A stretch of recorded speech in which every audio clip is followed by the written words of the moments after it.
Bienvenido a Ministerios BEA con el pastor Mauricio Sánchez Scott. Esperamos que este mensaje sea de bendición para tu vida.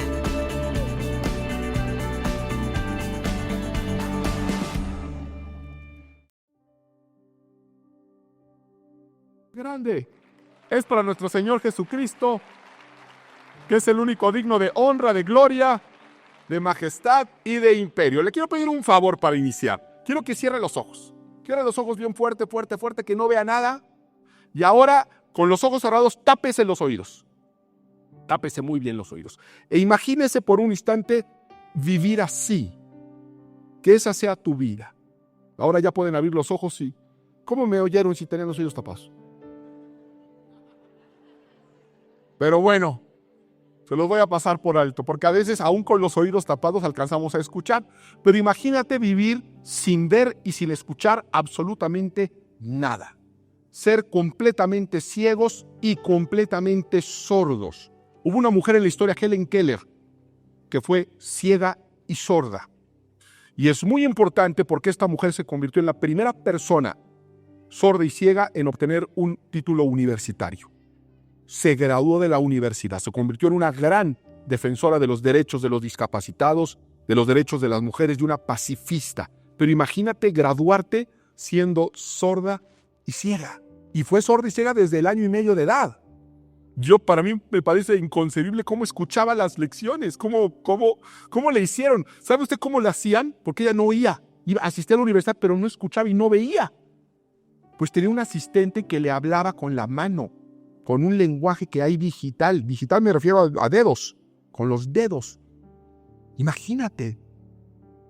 Es una de las historias de superación personal más inspiradoras que hay en la historia. Y ella escribe en sus biografías algo. Ella escribió: la esperanza ve lo invisible, siente lo intangible y logra lo imposible. Hoy vamos a hablar de esperanza. Hay un refrán que todos conocemos que dice que la esperanza muere al último. Lo conocemos muy bien, la esperanza muere al último. Y es cierto. ¿Sabes por qué? Porque Dios nos dotó, nos hizo, nos diseñó como personas llenas de esperanza. Siempre esperamos que las cosas mejoren. Siempre creemos que puede venir un tiempo mejor, un día mejor. Y eso nos permite seguir avanzando en la vida. Y la esperanza es importantísima porque la esperanza nos conduce a la fe. La esperanza no es fe, pero la esperanza nos conduce a la fe. Es imposible llegar a la fe si antes no tuvimos esperanza. Y esa es la razón. Y la Biblia dice que el que tiene fe, todo le es posible para quien tiene fe. Entonces, es la razón por la cual nuestro enemigo espiritual ataca nuestra esperanza. Porque si él logra impedir que nosotros nos convirtamos en hombres y mujeres de fe, va a lograr su cometido. Él lo sabe, él conoce la Biblia, la conoce quizá mejor que muchos de nosotros aquí. Así que él va a atacar nuestra esperanza. La Biblia dice, Jesucristo dijo que nuestro enemigo espiritual había venido a robar, a matar y a destruir. Si él nos roba la esperanza, si mata nuestros sueños, va a lograr su propósito, va a traer devastación total en nuestra vida. Pero la esperanza muere al último. Y casi todos nosotros, me atrevería a asegurar, hemos rozado, hemos estado en la frontera de la desesperanza, cuando no vemos una solución posible y cuando ya no sabemos qué hacer. Yo como pastor escucho mucho esa frase, tristemente. Me dicen continuamente: pastor, ya no sé qué hacer. Ya no sé qué hacer con este problema, ya no sé qué hacer con esta situación. Realmente, cuando alguien me dice ya no sé qué hacer, lo que me está diciendo es: ya hice todo lo posible. Ya hice todo lo humanamente posible, ya hice todo lo que estaba en mi poder, ya hice todo lo que se me ocurrió y todo lo que me sugirieron y nada ha funcionado. Ya no sé qué hacer con mi esposa, con mi esposo. Ya no sé qué hacer con este hijo. Ya no sé qué hacer en esta situación. Ya agoté todas mis posibilidades. Y ahí es cuando nos encontramos en la frontera de la desesperanza. de ese abismo desolador. El diablo nos va a atacar con miedo, con depresión, pero uno puede tener miedo y decir, bueno, pero con miedo me puedo aventar y voy a salir. Uno puede incluso tener una depresión y decir, pero hoy estoy deprimido, pero mañana voy a salir, o voy a encontrar la solución, o voy a ir con un doctor, o Dios me va a sanar. Pero cuando se pierde la esperanza es decir, esto no tiene ya solución. Ya no hay solución, no voy a salir de este embrollo, no voy a salir de este abismo, nunca, así me voy a morir. Por eso es tan letal la desesperanza en el corazón de un hombre. Hay una historia en la Biblia que involucra a dos personas. No sé si es una historia o son dos historias en una, porque involucra a dos personas tan diferentes, tan distintas y al mismo tiempo tan parecidas. Tenían muchas cosas que las separaban, pero tenían algo en común. Ambas se encontraban desesperadas y sufriendo. Ambas habían agotado todas sus opciones, habían agotado todos sus recursos. Y estas dos vidas van a coincidir en el mismo sitio, en el mismo tiempo y espacio, en un lugar extraordinario, a los pies de Cristo. Vamos a la Escritura. Es una historia conocida, o mejor dicho, son dos historias muy conocidas. Marcos capítulo 5, verso 21 en adelante. La conocemos muy bien, Marcos 5, 21 al 42. Esta historia está registrada en 3 de los 4 evangelios. Y cuando lo tengamos decimos, amén. Y quiero que usemos nuestra imaginación. Trata de construirte una imagen mental de lo que la Biblia nos está diciendo. Porque la Biblia finalmente es unidimensional, pero nuestra imaginación la puede convertir esta enseñanza en una enseñanza tridimensional. Ponle imagen en tu mente. Después de que Jesús regresó en la barca al otro lado del lago, se reunió alrededor de él una gran multitud. Imagínate a Jesús bajando de la barca y una gran multitud junto con él. ¿Sí? Una gran cantidad de gente. En el desierto, en Galilea. Llegó entonces uno de los jefes de la sinagoga llamado Jairo. Al ver a Jesús, se arrojó a sus pies y le suplicó con insistencia. Llega este hombre y ¿qué hace? ¿Qué hizo? Se arrojó a sus pies. Subraya eso, es muy importante. Se arrojó a sus pies y le va a suplicar algo. Le dice, mi hijita se está muriendo. Ven, pon tus manos sobre ella para que sane y viva. Jesús se fue con él y lo seguía una gran multitud. Esa gran multitud que recibió a Jesús en la orilla lo va a seguir también.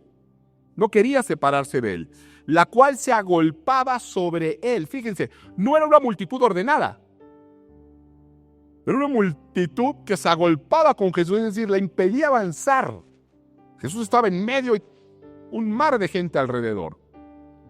Había entre esa gente una mujer que hacía 12 años padecía de hemorragias. Había sufrido mucho a manos de varios médicos y se había gastado todo lo que tenía sin que le hubiera servido de nada. Pues en vez de mejorar, iba de mal en peor. Cuando oyó hablar de Jesús, se acercó a él por detrás entre la gente y tocó su manto. Pensaba, si logro tocar siquiera su manto, quedaré sana. Al instante, cesó su hemorragia y se dio cuenta de que su cuerpo había quedado libre de esa aflicción. Al momento Jesús se dio cuenta de que había salido poder de sí mismo, así que se volvió hacia la gente y preguntó, ¿quién ha tocado mi manto? ¿Ves que te apretuja la gente?, le contestaron sus discípulos, y aún así preguntas quién me ha tocado. Pero Jesús seguía mirando a su alrededor para ver quién lo había hecho. La mujer, sabiendo lo que había sucedido, se acercó temblando de miedo y arrojándose a sus pies confesó toda la verdad. Hija, tu fe te ha sanado, dijo Jesús. Vete en paz y queda sana de tu aflicción. Imaginémonos a Jesús mirando hacia la multitud. Dice que volteaba alrededor, diciendo, aquí alguien me tocó. Y la mujer, que sabía lo que había sucedido, dice la Escritura que hizo algo. ¿Qué hace? Se arrojó a sus pies y le confiesa toda la verdad. Y Jesús le dice, verso 34, hija, tu fe te ha sanado. Vete en paz y queda sana de tu aflicción. Todavía estaba hablando Jesús cuando llegaron unos hombres de la casa de Jairo, jefe de la sinagoga, para decirle, es decir, todavía Jesús no acababa de decir, vete en paz y queda sana de tu aflicción. Todavía no acababa de decir eso. Estaba, hija, vete en paz, sé sana de tu. Y en eso llegan unos hombres. Y él ya termina de decirle de tu aflicción, pero llegan con una noticia. Tu hija ha muerto. ¿Para qué sigues molestando al maestro?, le dicen al jefe de la sinagoga. Sin hacer caso de la noticia, Jesús dijo al jefe de la sinagoga, no tengas miedo. No tengas miedo, nada más cree.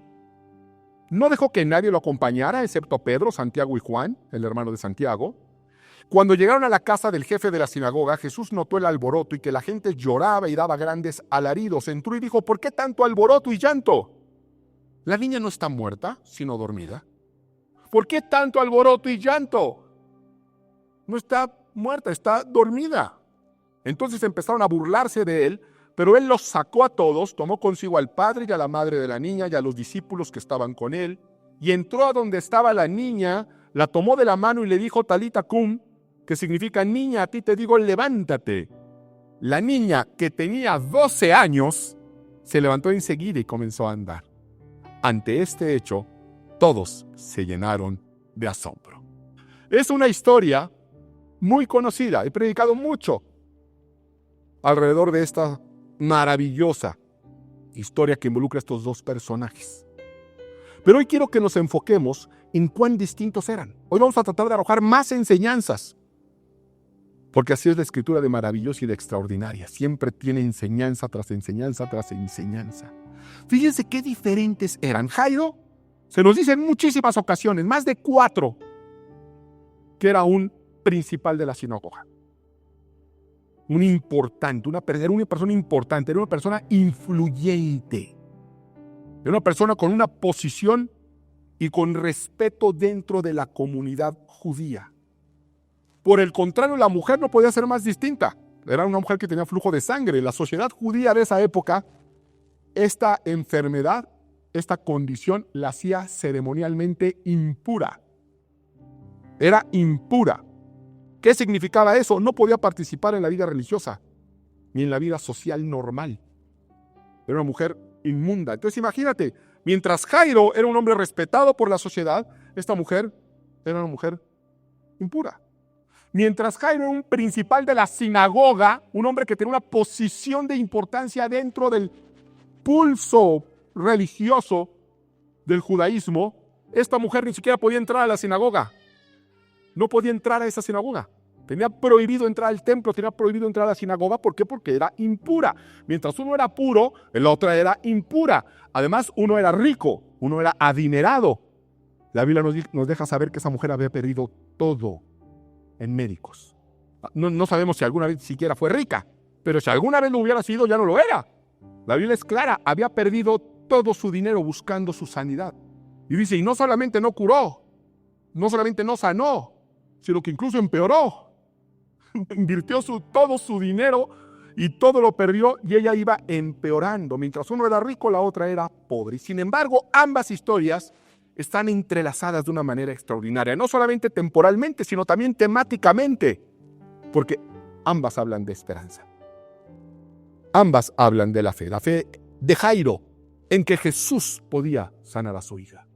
Y la fe de esta mujer que ni su nombre sabemos, que Jesús podía sanarla si ella simplemente tocaba el manto. Tenían muchas cosas en común. La Biblia nos deja saber que la hija de Jairo tenía 12 años y que esta mujer llevaba 12 años sangrando. Fíjese, quiere decir que el día que esa niña nació fue el mismo día donde esta mujer empezó a sangrar.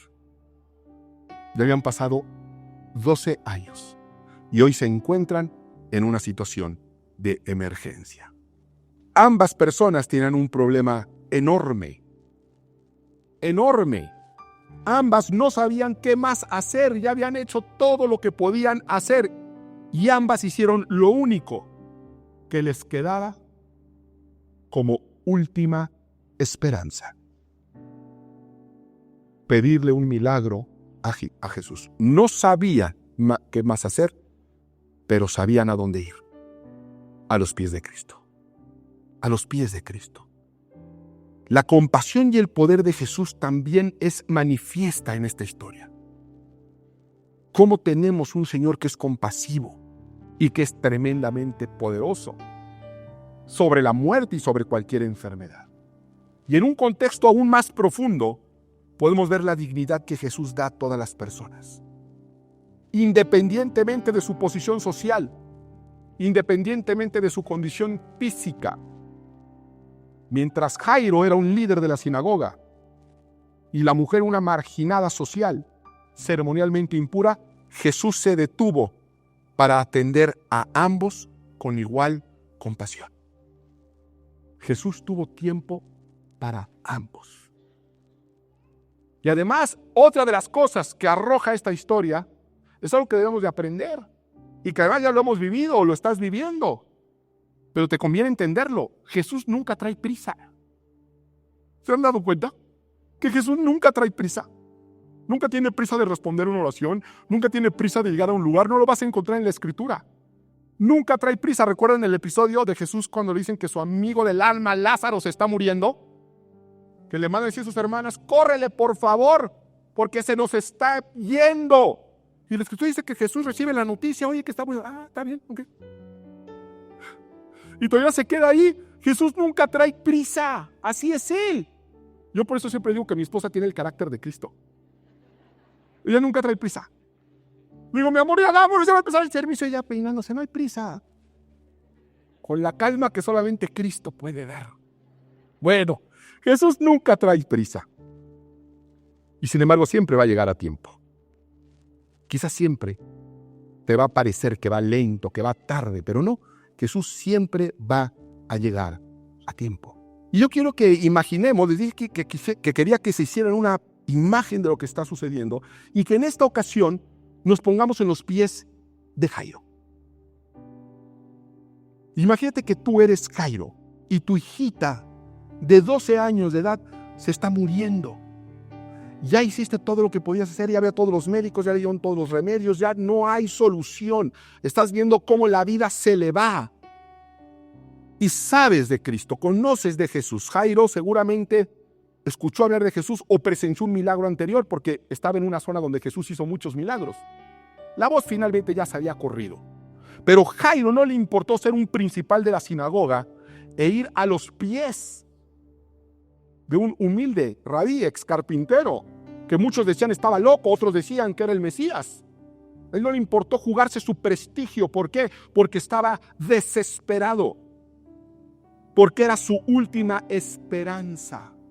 Y imagínate a Jairo llegar abriéndose a una multitud. Jesús no estaba solo. Había una multitud, una montaña de personas. Y Jesús se abre paso entre todos ellos. ¿Por qué? Porque su hija, la vida de su hija, está en juego. Y logra llegar hasta Jesús, a empujones, a trompicones, quién sabe cómo, pero llegó. Llegó, no sabía más qué hacer, pero supo a quién recurrir. Y llega Jesús y le dice, mi hija se muere. Te ruego, dice que le rogó, que le suplicó, te ruego, te suplico un milagro, haz algo. Y Jesús le dice, vamos, vamos. Y Jairo se para con él y empieza a caminar, pero había una multitud. Y una multitud que dice que chocaba con Jesús y Jesús va avanzando, pero paso a pasito, abriéndose paso. A mí no me cuesta trabajo imaginarme a Jairo quizá enfrente de él diciendo a la gente, con permiso, a ver, ábranos paso, por favor. Déjenos pasar. Quizás hasta le pidió y recurrió a los apóstoles, oigan, ayúdenme por favor, mi hija está muy mal, ayúdenme a abrirle paso al maestro para que lleguemos rápido, yo vivo aquí ya nomás a 3 cuadras, ayúdenme por favor. Y toda la gente queriendo tocar a Jesús, teniendo algo que decirle, dándole un mensaje. Imagínate la desesperación de Jairo, su hija se está muriendo. Y de repente avanzando y avanzando, y Jairo con la esperanza que está renaciendo en él, su última esperanza se está acercando, pero el tiempo le va en contra aparentemente. Jesús se para. Le empieza a decir, alguien me tocó. Y Jairo, maestro, por favor, mi hija se está muriendo. Todavía los apóstoles le dicen, maestro, ¿qué preguntas son esas? Claro que alguien te tocó. Estamos abriéndonos paso entre una multitud que te quiere de hecho tocar. Y Jesús, no, pero alguien me tocó. Y Jairo, no, Señor. No puede ser. No puede ser.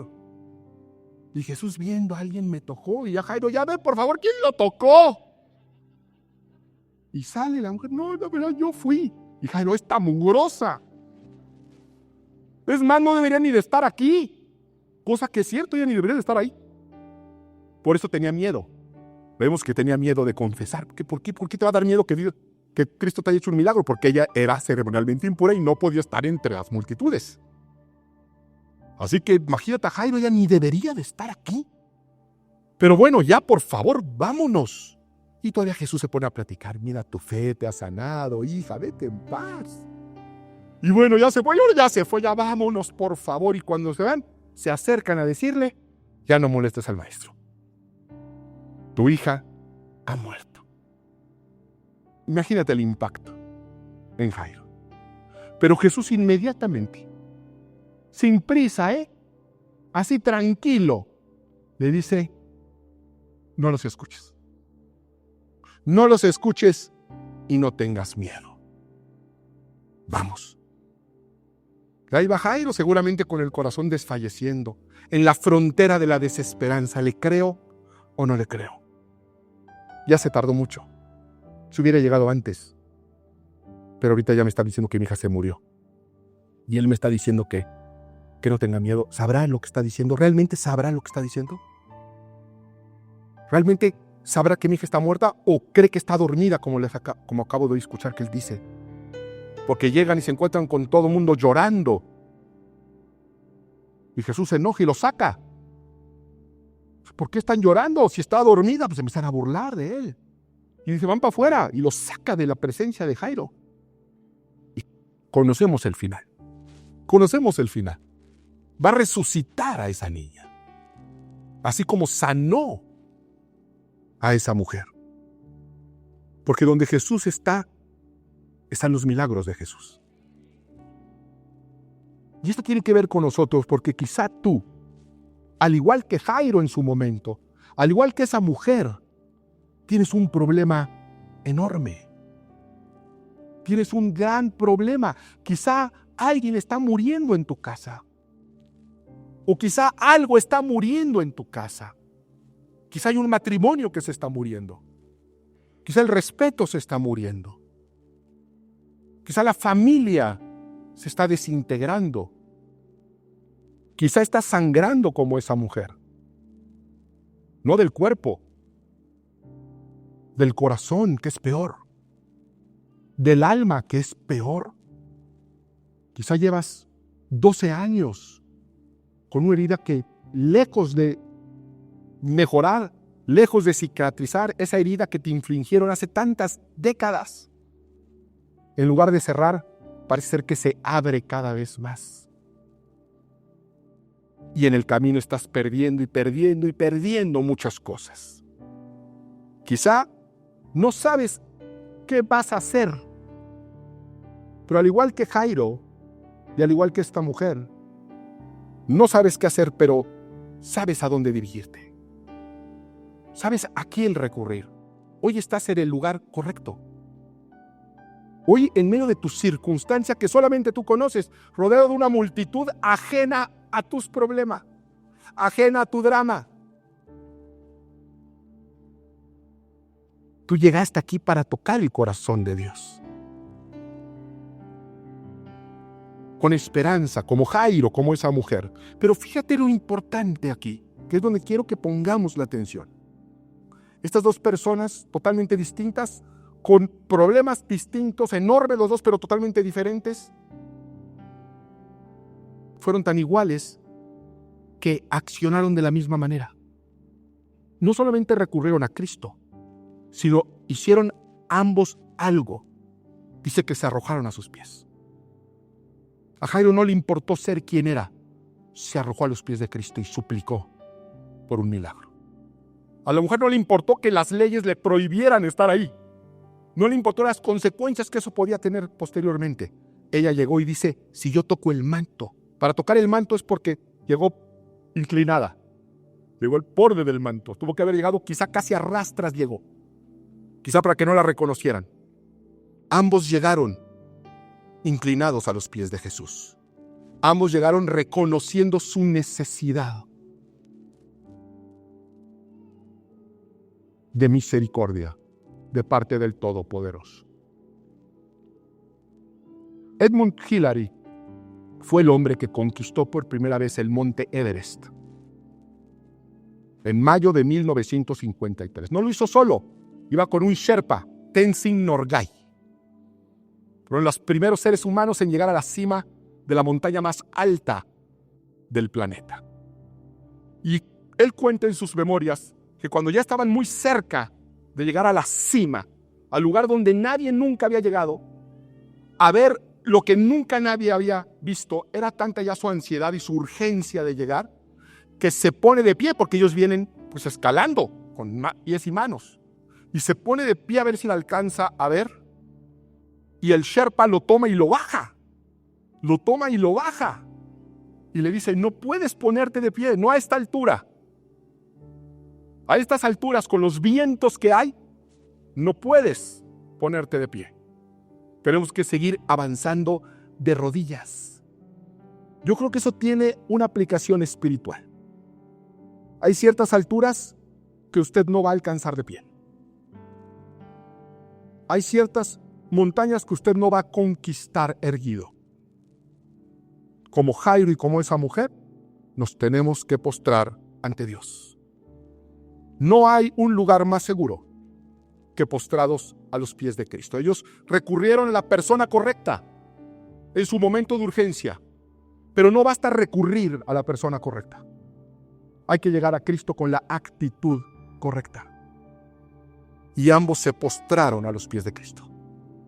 Se humillaron a sí mismos reconociendo la necesidad de la misericordia de Cristo, que representaba su última esperanza. Y estoy convencido que hoy tenemos esa oportunidad. La oportunidad de postrarnos ante Dios. Yo creo que tú, desde tu necesidad, has clamado, has buscado. Y hoy puede ser el día en el que tocas el manto de Jesús. Hoy puede ser el día donde Jesús llega a tu hogar y dice: Talita Cumi. Niña, levántate. Matrimonio, levántate. Familia, levántese nuevamente en Cristo. Pero necesitamos la actitud correcta. Por eso yo no quiero que perdamos esta oportunidad de postrarnos hoy ante Dios. Aquí donde estás en tu lugar. Pero si te es posible y tienes una necesidad y una urgencia, póstrate. Claro, yo sé que es incómodo porque acaba de decir el de al lado. No, porque me voy a ensuciar mi pantalón. A Jairo no le importó. No le importó lo que la gente pensara. ¿Sabes por qué? Porque la gente no te puede hacer un milagro. Porque la gente no tiene el poder para restaurar tu hogar, tu economía, tu salud. Jesús sí lo tiene. Y puede ser que estemos a una postración de distancia. Hay un canto que dice que no hay lugar más alto que estar a los pies de Cristo. Y yo estoy convencido que no hay un lugar más alto que estar a los pies de Cristo. Por eso quiero que culminemos así. Hoy no vamos a culminar con un gran canto. Hoy vamos a culminar de la mejor forma, de la forma más segura, de la forma más correcta que podemos terminar, cuando recurrimos a Dios y buscamos la presencia de Dios postrados ante Él. Cada uno de nosotros en intimidad con Él. Solamente tú sabes lo que estás pasando. Y Él sabe lo que estás pasando. Vamos, desde la intimidad y desde nuestra necesidad, a postrarnos ante Dios. La Escritura dice que donde hay 2 o 3 en su nombre, ahí está Él en medio de nosotros. Cierra tus ojos. La esperanza, la fe, ve lo invisible. Nos permite sentir lo intangible. Y clámale a Dios desde tu necesidad, desde tu enfermedad, desde tu carencia, desde tu tristeza, desde tus heridas, desde tu sangrado. Y pidámosle juntos como Dios misericordia una vez más. Ministerios Vea con el pastor Mauricio Sánchez Escort. Esperamos que este mensaje sea de bendición para tu vida. Para conocer más, Visite nuestro sitio en internet www.iglesiavea.com. Gracias por escucharnos.